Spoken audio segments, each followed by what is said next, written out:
Hey everyone, welcome back to my channel Learn and Earn. So today we are going to start with profit and loss account statement. Okay, so profit and loss account हमें क्या दिखाता है? हमें दिखाता है कि कितना profit या कितना लॉस जो है किसी कंपनी ने कमाया है, बनाया है, ठीक है, from its income after providing for all it's expenditure with in a financial year. सारे एक्सपेंडिचर निकालने के बाद हमारे पास जितनी इनकम बचती है हम उससे पता लगाते हैं कि हमें प्रॉफिट हुआ कि हमें लॉस हुआ किसी भी फाइनेंशियल ईयर के विद इन. ठीक है, तो हम इससे ये भी जान सकते हैं कि कितना प्रॉफिट अवेलेबल है.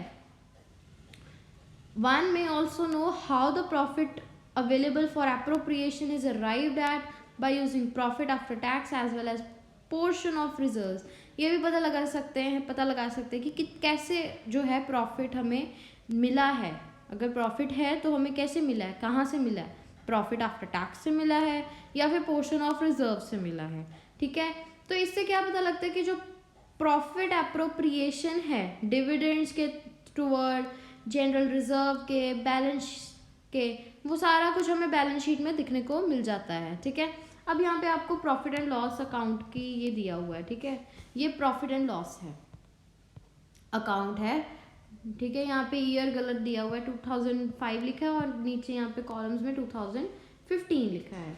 आगे है कि अब क्या क्या देखना चाहिए प्रॉफिट एंड लॉस अकाउंट में. हमें सबसे पहले overall improvement of sales as well as profits अगर है तो इसका मतलब किसी भी सिमिलर पीरियड के हाफ ईयरली हो सकता है, एनुअली हो सकता है, प्रीवियस ईयर पिछले साल का, तो जो कंपनी है उसका ऑपरेशनल मैनेजमेंट जो है वो अच्छा है.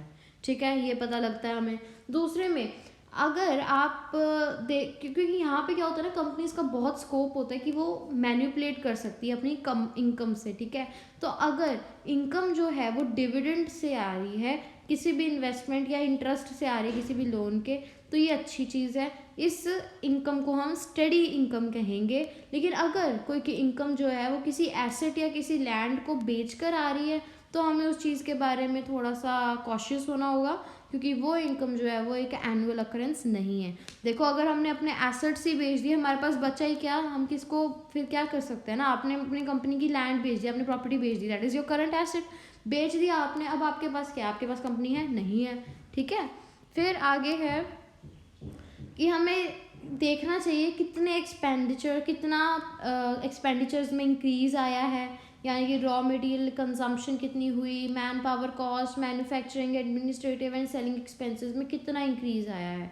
अगर तो इंक्रीज़ ज़्यादा है और इंक्रीज़ इन सेल्स जो है वो कम है, मतलब increase of cost, increase in this cost is more than the increase in sales, तो इससे हमें क्या पता लगता है कि जो ऑपरेटिंग कंडीशंस है वो कंडक्टिव नहीं है कि वो प्रॉफिट्स बना सकें. इसीलिए हमें रेशियो में देखना पड़ता है whether ratio of these cost to sales could be contained over the period previous year. If so the companies operations are efficient. अगर हमें रेशियो में ये दिखता है कि जो सेल है, कॉस्ट ऑफ सेल्स है वो ज़्यादा है कॉस्ट ऑफ गुड्स से, तो हमें ये कॉस्ट ऑफ कह सकते हैं हम इसको इंक्रीज इन, अगर कॉस्ट जो है वो कम है और सेल्स जो है वो ज़्यादा है, तो इससे हमें पता लगता है कि प्रॉफिट बन रहा है और कंपनी के जो ऑपरेशंस है वो एफिशिएंटली वर्क कर रहे हैं. ठीक है, evaluate whether the company could make profit from its operations alone. देखना पड़ेगा आपको, ये देखना पड़ेगा कि क्या कंपनी प्रॉफिट बना सकती है सिर्फ ऑपरेशन से अकेले. इसके लिए हमें कैलकुलेट करना पड़ेगा कंपनी के प्रॉफिट्स को, सारी इनकम्स को इग्नोर करके सिर्फ सेल्स के ऊपर फोकस करके. अगर तो प्रॉफिट हमें पॉजिटिव मिल रहा है तो वो ऑपरेशनली प्रॉफिटेबल है और एक ये हेल्दी साइन है. मतलब क्या है कि अगर आपको इवेलुएट करना है कि कंपनी प्रॉफिट निकाल सकती है अपने सिर्फ ऑपरेशन से, तो सारे इनकम इग्नोर कर दो, सिर्फ एक्सेप्ट सेल्स के ऊपर फोकस करो और कैलकुलेट करो कितना प्रॉफिट आ रहा है. अगर प्रॉफिट पॉजिटिव में है तो कंपनी का प्रॉफिट ऑपरेशनली भी प्रॉफिटेबल है और एक ये हेल्दी साइन है. आगे है scrutinise the depreciation as well as interest for any abnormal increase. जो इंक्रीज होता है ये कभी भी हायर हो सकता है, कभी भी लोअर हो सकता है. अगर इंक्रीज जो है डिप्रिसिएशन में वो हायर है, addition of fixed assets which is good for long term operations of the company, high operations, high depreciations जो होंगी, अगर वो हाई डिप्रिसिएशन अगर इंक्रीज होता है डेप्रिसिएशन में, तो इसका मतलब है कि फिक्स्ड एसेट्स भी ऐड हो रहे हैं, जो कि अच्छी बात है लॉन्ग टर्म बिजनेस रन करने के लिए इस किसी भी कंपनी की।